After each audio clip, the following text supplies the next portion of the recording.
Well, hey, what's going on, everybody? I'm Sam, and I'm a student of the Bible, a pastor. I've been a pastor for 22 years, and I am a writer, and my training involves biblical studies, theology, and biblical languages. Genesis, we're back into Genesis. We've gotten all the way through the flood story, and now we are in the back half of Genesis chapter 9. Now, it's going to get weird, okay? Because there are different ways that people have interpreted this passage. I'll click out of this real quick. There's different ways that people have interpreted this passage over the years that have made this a very interesting passage to talk about. We have to really find out, okay, what's really going on here? And what is this curse that Noah issues to one of his son's son? And what does it mean? And what do I think it means? All that kind of stuff. So we're going to jump right in. I'm going to read Genesis chapter 9, verses 18 through 29. I'm going to read it both out of the NIV and out of the Christian Standard Bible. If you've been following along in some of my videos, what I said was early on I made a comment that I really haven't given the Christian Standard Bible any kind of time of day. Basically, I was given one back in the day, and I did a couple videos about Bible translations, and someone said, hey, you should try out, do a deeper dive on this. So for the past few days, probably a couple weeks, I've been diving into the CSB, and so I'm trying to read it right alongside the NIV, kind of see how it plays out. So far it's been going okay. Haven't realized that there's any major differences in Genesis with this, but we'll see. Okay, so here we go. NIV says this, verse 18 says, the sons of Noah who came out of the ark were Shem, Ham, and Japheth. Ham was the father of Canaan. That's important detail. It's like, if you're following along and just reading this for the first time, you might be going, why? Why are they pointing out that Ham is the father of Canaan? Well, you're going to find out why at the end of this chapter. But I think there's a lot more going on here that clues us in as to why, okay? So this is what it says. These were the three sons of Noah, and from them came the people who were scattered all over the whole earth. Noah, a man of the soil, proceeded to plant a vineyard, and when he drank some of its wine, he became drunk, and he lay uncovered inside his tent. Wink, wink. Watch your wine consumption. Anyway, Ham, the father of Canaan, this is another, pointed out again, saw his father naked and told his two brothers outside. But Shem and Japheth took a garment and laid it across their shoulders. Then they walked in backward and covered their father's naked body. Their faces were turned the other way so that they would not see their father's nakedness. When Noah woke from his wine and found out what his youngest son had done to him, he said, cursed be Canaan. The lowest of slaves will he be to his brothers. He also said, praise be to the Lord, the God of Shem. May Canaan be the slave of Shem. May God extend Japheth's territory. May Japheth live in the tents of Shem, and may Canaan be the slave of Japheth. After the flood, Noah lived 350 years. Noah lived a total of 950 years, and then he died. Okay, so that's the way the NIV reads. Let's read the Christian Standard Bible. It says, Noah's sons who came out of the ark were Shem, Ham, and Japheth. Ham was the father of Canaan, so it's almost the same as NIV. These were Noah's sons. These three were Noah's sons, and from them the whole earth was populated. Noah, as a man of the soil, began by planting a vineyard. He drank some of the wine, became drunk, and uncovered himself inside his tent.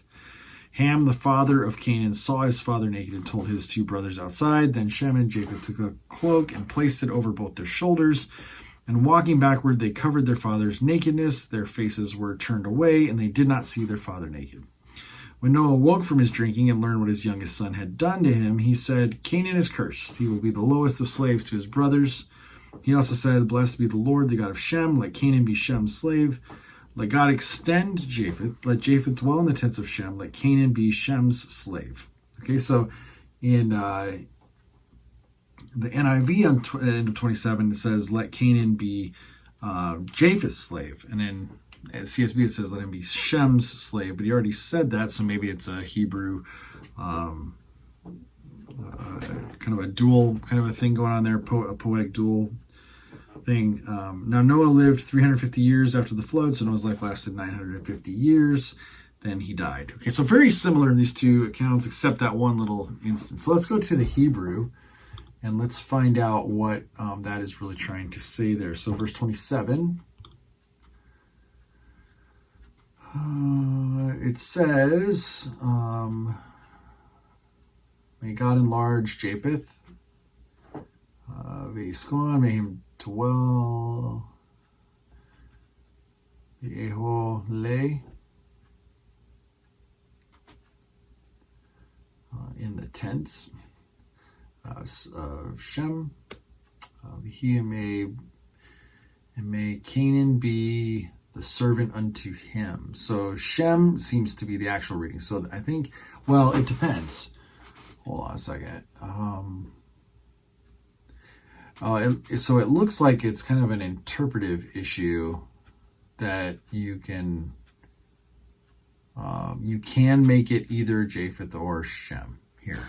So it's a decision they have to make, whether or not they're going to read it as Japheth or Shem. It looks like it could be either one in this sentence. My guess is that the NIV picked Japheth because they already mentioned Shem. But anyway, it changes kind of the reading, but not really, kind of only a little bit. The point is that Canaan is going to be the servant of both of Shem and Japheth. So Ham's son, only that son is going to be the servant of it. So the question that comes up in this text is, what in the world's going on here? What does it mean that Noah had his nakedness uncovered and that Ham went in, then he went out and told his brothers? Some have argued that this is something inappropriate going on here, that something incestual or something really inappropriate in that way. I'm not going to say too much. I don't want to get blocked by YouTube and the algorithm, but they've suggested that that's what's going on here. I don't think that's what's going on here. What I think is going on here is that there's actually a respect issue. There is a how you treat your elders issue going on, and the respect towards your elders. And this was a huge, you don't do this in that culture.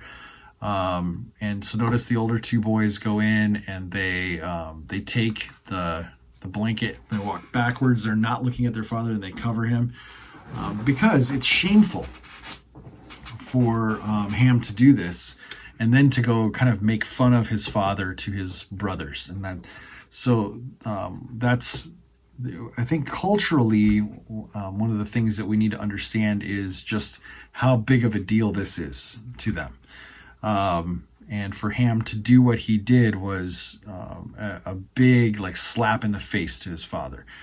And so what I think is interesting, though, is that Noah in the story does not curse Ham. Noah curses Canaan, which to me indicates two things. Number one, that this was written way later, and this is definitely a looking back, because of number two, this is kind of an etiology, kind of an explanation of Canaan's relationship and the people of Canaan's relationship to the people of Israel, the Shemites, the Semites, and that they will rule over Canaan.